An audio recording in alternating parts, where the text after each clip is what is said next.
Hi, Martha Franklin here. This is a video for week 4 for homework assignment. We're supposed to choose an analytical approach to our food and wine pairing this week. I chose in principle number 2, the analytical approach of bridging or connecting the food and wine. I feel that is a pretty simple but constructive way to pair food and wine. And I like the fact that, as it says here, using primary or secondary flavors in both the food and the wine. And I chose that today because I like those thought processes with food and wine pairing. My wine is a Campbellfield 2014 Sauvignon Blanc from New Zealand. It's nice and light and fruity. Has some tropical notes. And I feel when I first opened it and tasted it, it was chilled.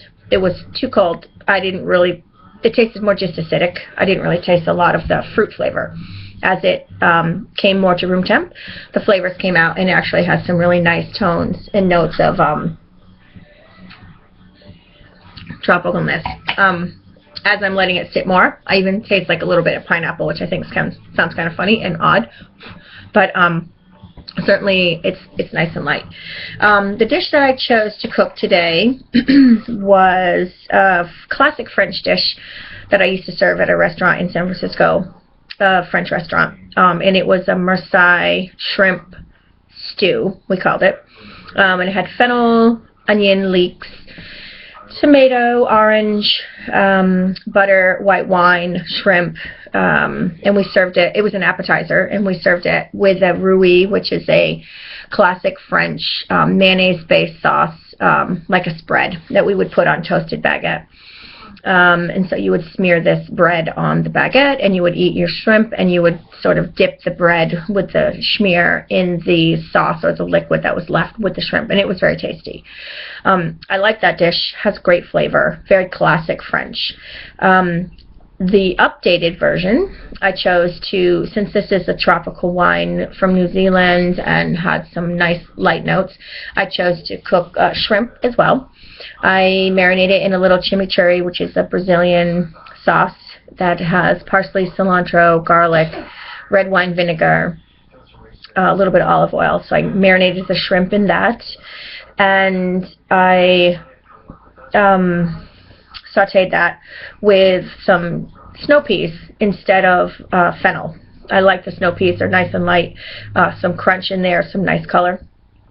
A little bit of garlic and I made a gremolata, which is sort of like a relish that has cashew nuts, tomato, orange, which is a nice tropical flavor, a little bit of tarragon in there. I put a little bit of the chimichurri flavor into the gremolata, and that added some nice texture as well. The cashew nut added some creaminess, which would be similar to the butter in the other sauce, and it went well. It held up the flavor of the tropical wine.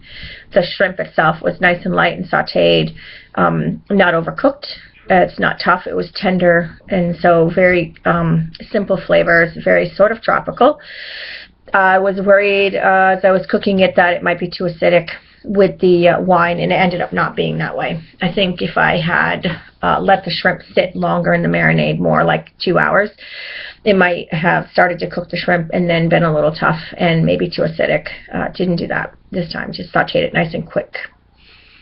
The final piece, I put a little bit of radish pea shoots on top, which are a little spicy. I think that added some flavor profile as well to the dish and worked well with the little bit sweetness of the wine. Overall, I think the pairing was fun. I like the connecting of the dots between the two wine and food components. Tropicalness of the tomato, the orange, the cashew nut, and a little bit of the tarragon, and also the chimichurri sauce was very tropical. It's from Brazil, so it's kind of a nice light sauce, not so heavy, and it's a vinegar base, so it's not too heavy of the mouthfeel, and then going really well with the wine itself. So overall, the pairing was nice. I like that connector factor. I think it's important as chefs. We should always be thinking about that. It's nice to go outside the box with changing the taste and flavor components of your dishes. I like the lightness of this dish, and I think overall it's a fun recipe, and I would do that one again. So thank you. I really like principle number 2, bridging the gap between the two.